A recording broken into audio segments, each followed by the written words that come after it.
Hello everybody, my name is TrackT94 and welcome to the next episode of the Minecraft Let's Play. Thank you guys very much for joining me today. So I have some interesting plans for today. I definitely want to set up a way of getting wither roses, because I have a really interesting farm design that I have been thinking about. And so my plan here is, since I already have the sheep's farm and the man cave, why not just repurpose, if you will, these sheep for a very specific purpose I have in mind. And if I can repurpose these guys and get some wither roses out of them, I will be able to build my farm up to the specifications that I need. But I'm not going to tell you guys just yet exactly what that farm is going to look like. But when you see it, you will be quite impressed, I think. But what I will tell you is that the farm is going to require a lot of grinding, and I'm going to need wither roses. Not a lot, probably about a handful, half a stack maybe. But this should definitely get me a few, and then I have a ton of eggs inside of a shulker box, which I'm going to use to start, generating a lot of chickens, because I know that if you use passive mobs and the wither kills them, they'll drop a wither rose. So let me show you guys what I have planned out for the wither rose collection system.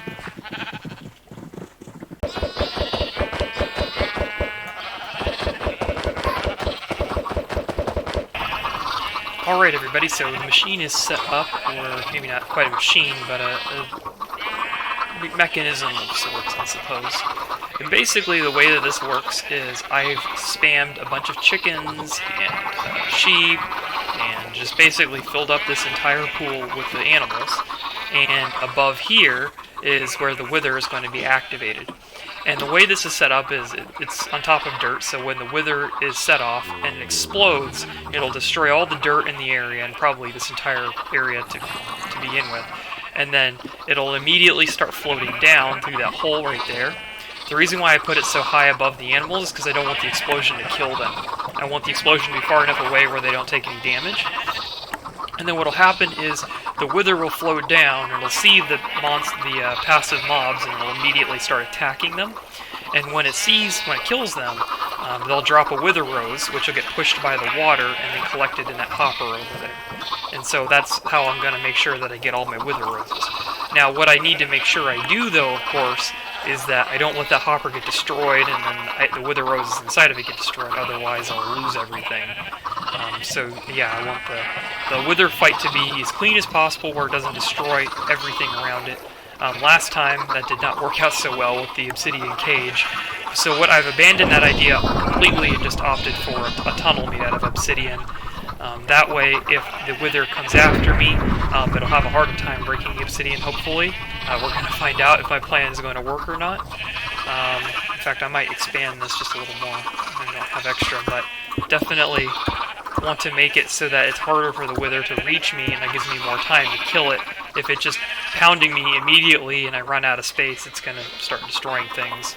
But luckily I'm in my mind, so that happens is not a big deal. I can just bow him down and then finish him off with the sword. So yeah, hopefully everything doesn't fail here. So I will go ahead, and I feel like the lightning and thunder is suitable given the circumstances, so yeah, be prepared to close your ears. Actually, I'm going to potion up real fast.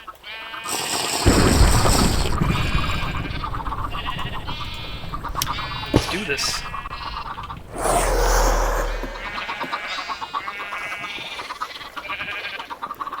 I'm just going to stand back and let him do all the work killing the monsters.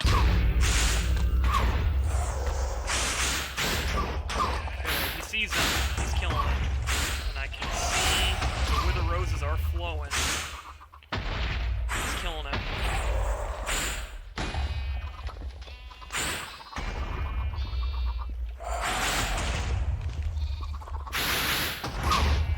They're almost dead. Just a few more shots and then kill them.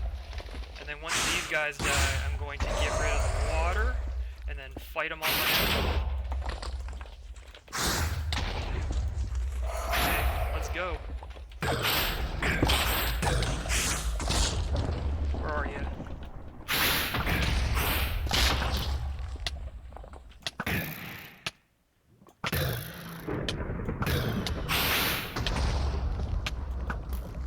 can't see me.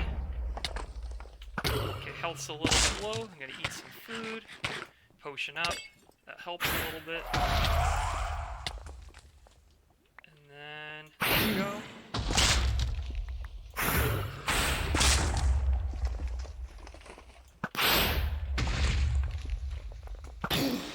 Eat some food.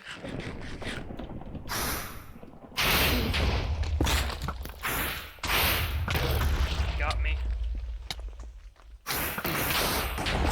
Okay, now we are in fire mode, so I'm gonna spam some.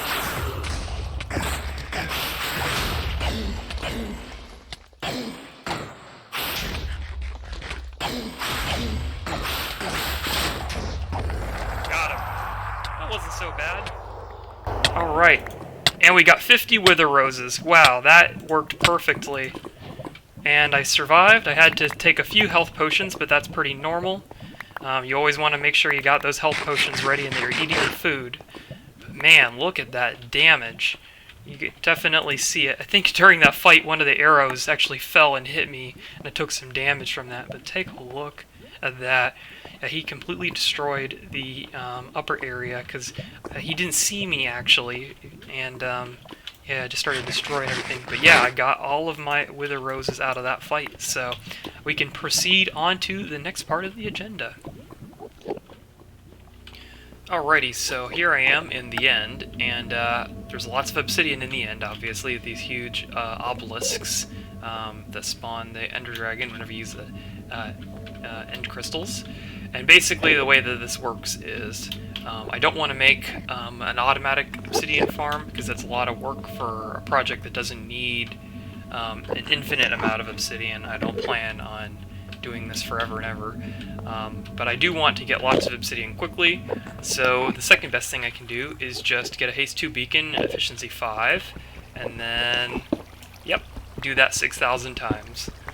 So I will start mining away here, and the cool thing about these obelisks is that they are straight up and down, so if I put something heavy on my mouse, I might be able to just mine downwards when I get to the top here, and then yeah, I can probably do it semi-automatically.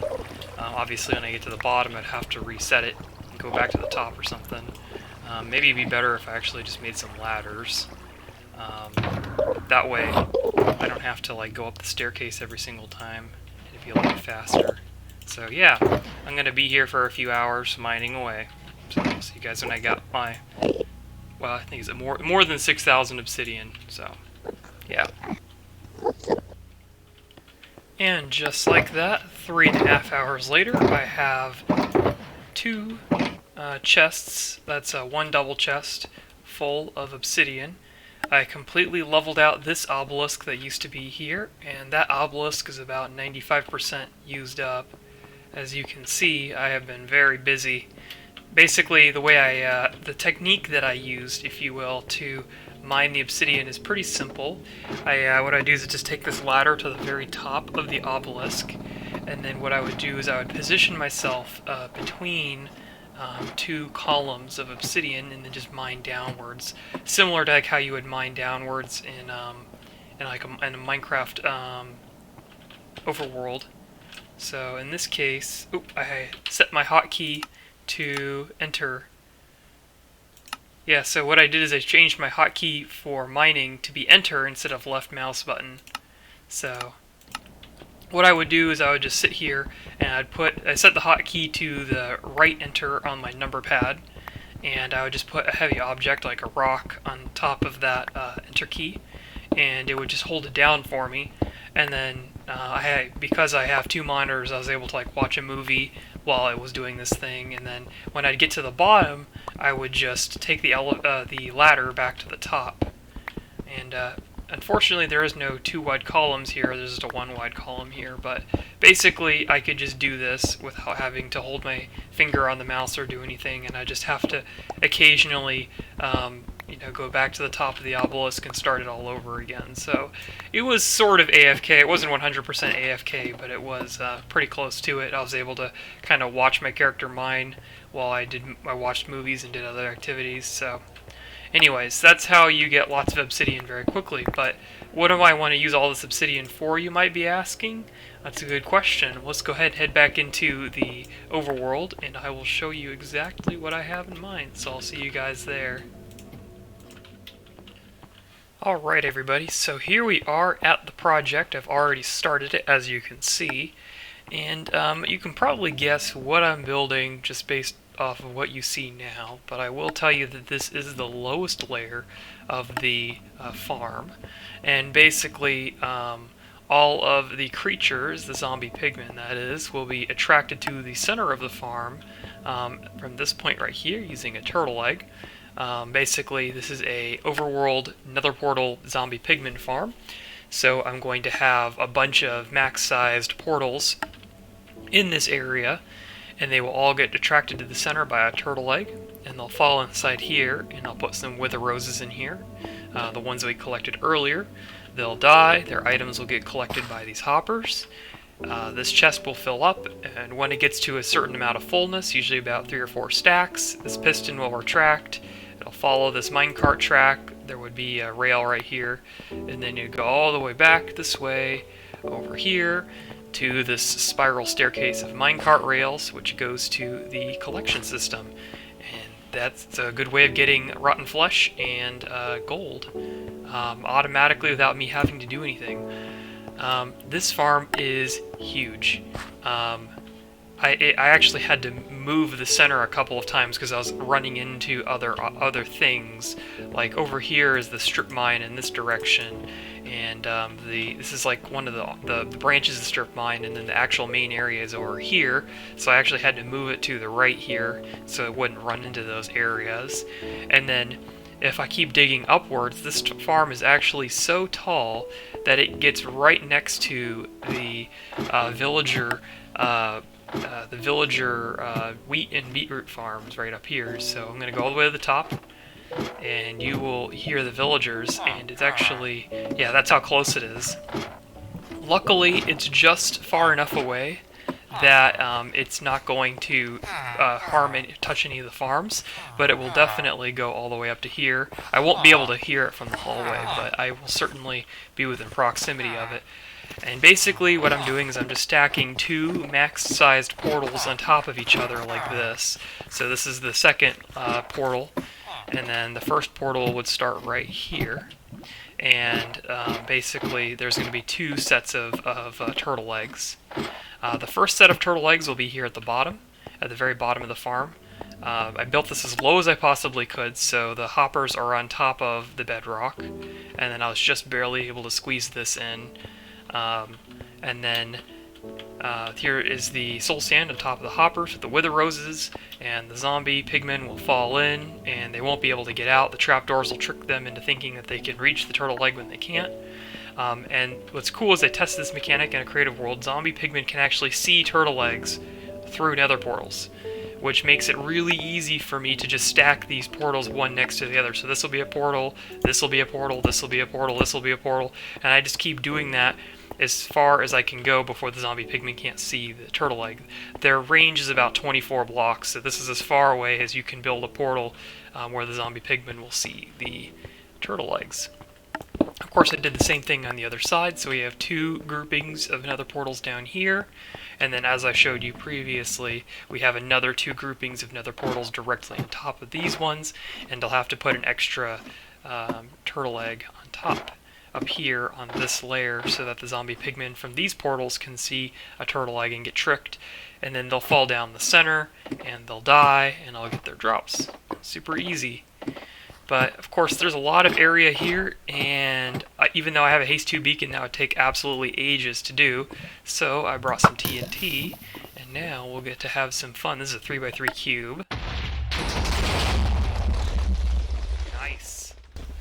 Yeah, so if I just do that enough times, I'll eventually break through all the blocks, and I will speed up the process, and it's a lot funner. So I will go ahead and skip all the way until I have the area cleared out, and then maybe I'll show you some of the tedious block placements I have ahead of me, so stay tuned. This is a 4x4 cube of TNT. You might want to cover your ears.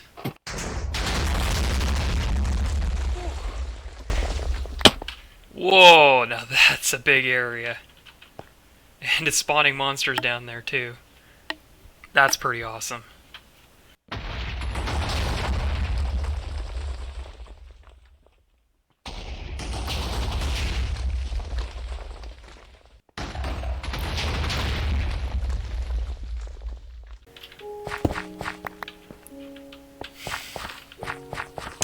This really sucks.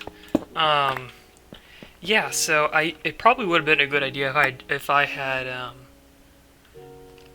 dug out all of the sides first instead of just started digging away. As you can see, I have started here. So what happened was, is as I was digging, I just kind of popped into the very corner of my automatic sorting system here, and obviously I can't. Like, here's the center, right? The beacon is directly on top of the center of the farm, and I want to build portals all the way to this back wall over here. Like, would be where the last portal is. But obviously, if the portal is full sized, it would go to this back wall and it would start over there, and it would just run right into the system, and that just won't work. Furthermore, I don't want to hear portal noises when I'm inside of my sorting system. So I need to move the whole farm again. Which means it's not the end of the world. Most of this area has not even been blown out. Like all of the TNT has pretty much been in the other half of the farm, so it's not the end of the world. It just means that I'm going to have to move, all of the redstone. Oh goodness gracious! I have awakened hell itself. My goodness. I'm going to take a quick break from that. But yeah, I need to move the entire farm. So I need to mine up all this obsidian. I need to figure out where the new bounding box is, where the farm's going to be. And it's going to be really fun. And the reason why I want to do this now is because I'm about halfway done with clearing out the area, and I don't want to make this farm smaller. Like, I could theoretically just not have this portal area go out all the way. Maybe I think it goes to about here. But then you're only getting this many portals, and it's just kind of wasteful. Anyways, I'm going to have a lot more work ahead of me. I did not plan it correctly, and now I'm paying the price. So if you guys do this for yourself, and you have lots of redstone and things in your world, make sure you clear out the corners. Like, when I say the corners, I mean like the very outside edges of the bottom and the top, and then the sides. Like, make sure those areas are cleared out. And then once you clear out those areas, then do the walls on the very outside. And then once you're 100% certain that there are no contraptions in the way of your whatever you're doing, then it's safe to start the building process. But as you can see here, I just kind of went for it, and I didn't really think about what I was doing. So yeah, I will have a lot of work ahead of me now to restart pretty much. So I'll see you guys when I have it all cleared out, hopefully.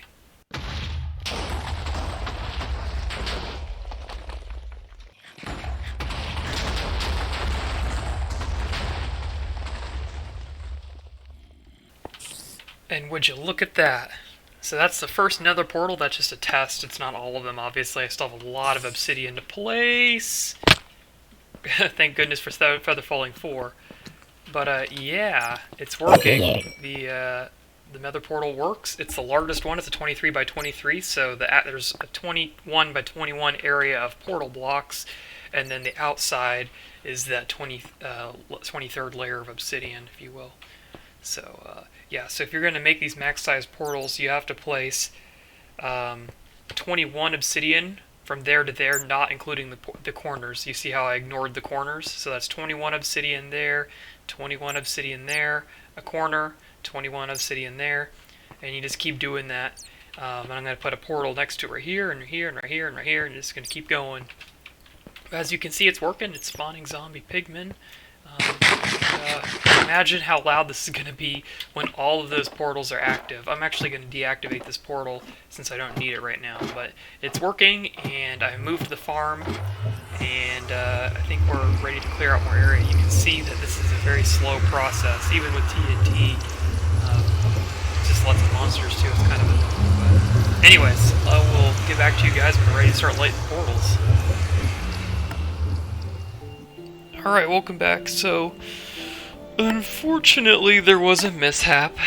I was laying down TNT, and I was doing a lot of it too. I was just trying as hard as I can to get through this quickly, and of course it was really dark. And I'm sure this happened to some of you, where a creeper went off and it detonated all the TNT around me, and I mean, not even the best diamond armor. Like, I had blast protection, this wasn't going to save me because there's so much around me. It just blew me up and destroyed everything. It was a total loss. Like, I lost everything. I lost all of the obsidian, I lost all of my diamond tools, I lost all of my diamond armor. Not a single item survived. Yeah, a lot more work than expected, a lot of delays. I've had to move the farm twice, because the first time I placed it, it ran into the strip mine, and the second time I ran into the sorting system, and then I died and lost all my stuff. This is one of the worst projects I've ever worked on. Yeah, if you're ever placing TNT, be very careful of creepers.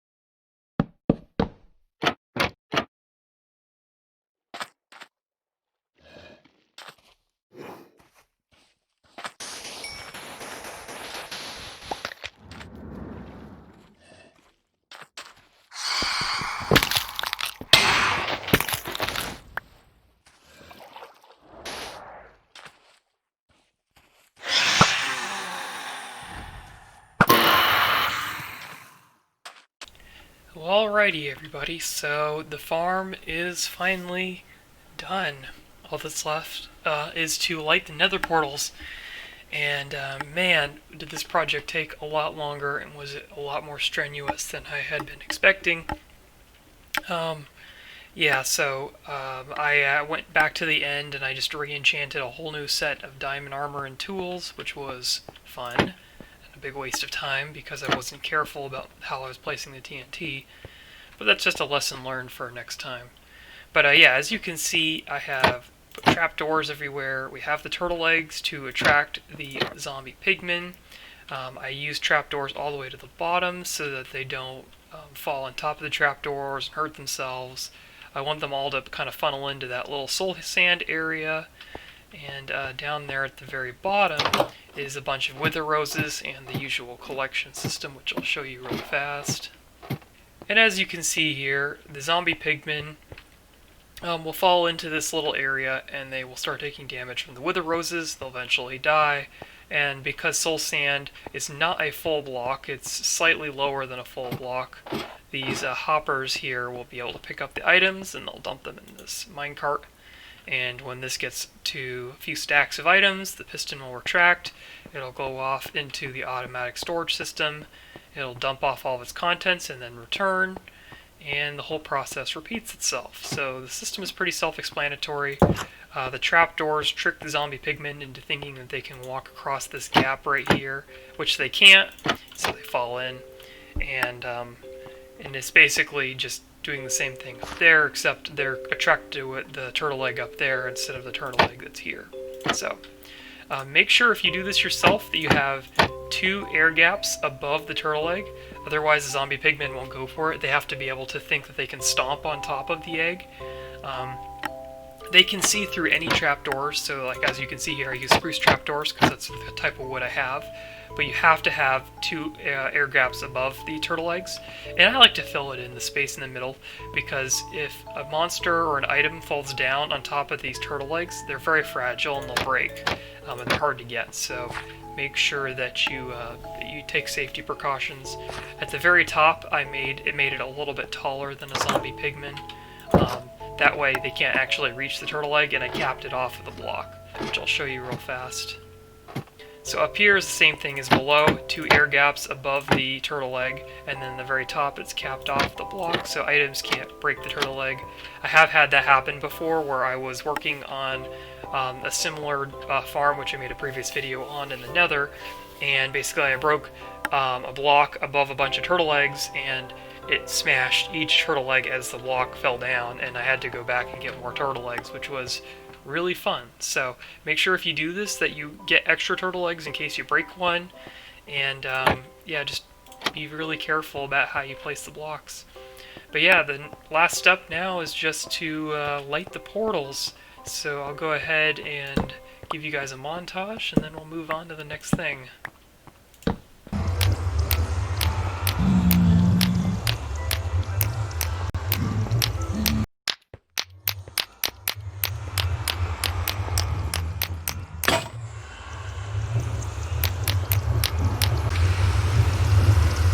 Okay, the portals are lit, everything is working perfectly, there are no blocks in the way.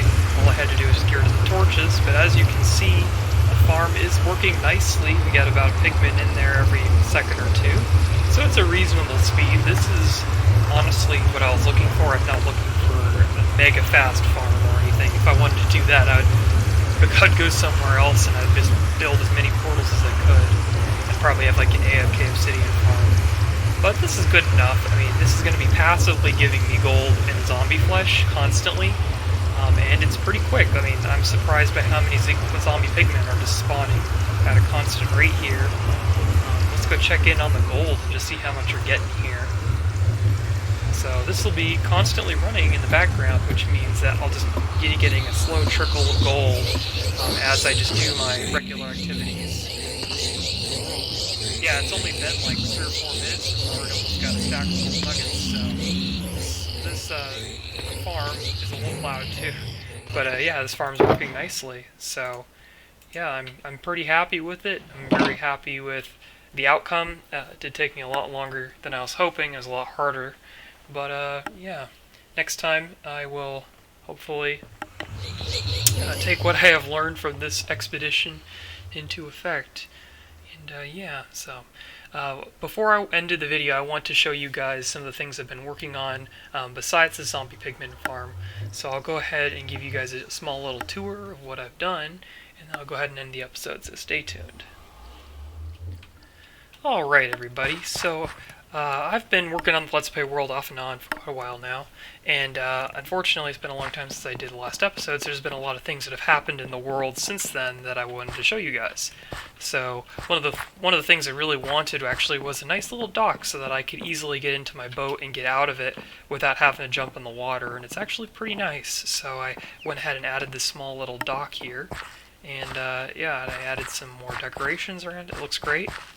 And another thing I've always wanted was a way of getting from spawn, in case my bed is destroyed, all the way back to my main base here in a relatively safe fashion. And so this is it pretty much. I built a pathway that goes all the way to spawn, and it's very simple. I didn't do very much. I just made some bridges here that go from one area to the next. You're not really supposed to do this during nighttime because monsters will get you, but there is a bed over there at spawn, so the lights are here more for decoration. But yeah, you can take this pathway and it'll go all the way back to spawn. It's actually a pretty nice little walk, so maybe you guys will watch this with me. Stick with it.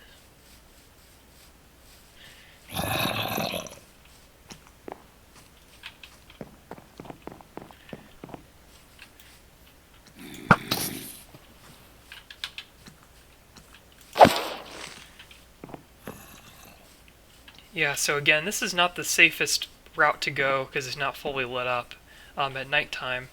But in order to combat that, I just made it so that when I get to... This is the spawn area, by the way. When I get here, I can just sleep in my bed, and it'll reset to daytime, and then I can just follow the path back home after the zombies and creepers have all disappeared. But yeah, here's a kit. I can just break this chest real fast, and it'll get me set up, and I can go run and recover my items if I died or whatever I need to do. Got access to my ender chest. Got extra kits just in case I keep dying over and over again. Hopefully that doesn't happen. And I just made a nice little spawn house. This block right here is where the compass points to. So hopefully when I die, I haven't tested this, when I die and I don't have a bed, I'll plop right here inside the house. That way, if it's nighttime, I won't get attacked by monsters from the outside. I'll just be instantly inside of a safe environment. And yeah, so this is the nice little spawn pathway, and I really like what I did here. I think it's very nice. It's very simple and it works well. So, but yeah, I have one more thing I wanted to show you guys, which is over by the village. So I'll go ahead and skip over to that part. Alright, welcome back to the village, everybody. And as you can see here, I've made some pretty big changes here. One of the things I added was a bell to signify the center of the village, and a fountain, which I thought would be really nice. It kind of suits the area a little bit. And I moved all of the farmers to this side, which I just added recently. As you can see, they're all filing in to go to the center of the village. But all the farmers go over here. Plenty of new composters for them. And yeah, it's much nicer because I need to be able to trade with them. And then I built a church over here based on a design I found on the internet, which came out really nicely. This has a bunch of lecterns and potion brewing stations, so I can have a lot more librarians and clerics in this world. And of course, more beds underneath. So yeah, everything's coming along very nicely. It's looking very good, very clean. So yeah, I've been working on this kind of on my own, off and on. But yeah, that's one of the ideas I have for the future, is to kind of rip out this bridge, and I actually wanted to have a bridge going from right here to this side, and then from right here to that side, and then if villagers want to go between these two little islands, I'd have another bridge that goes over to that side, so it'd be kind of like a triangle of bridges there. But yeah, that's pretty much all I have for you guys for today. Let me know what you guys thought of the episode. Maybe give me some feedback. Yeah, I really appreciate you guys watching the episode. Remember to rate, comment, subscribe, and do all that good stuff. And yeah, thank you guys for watching. Take it easy, everybody.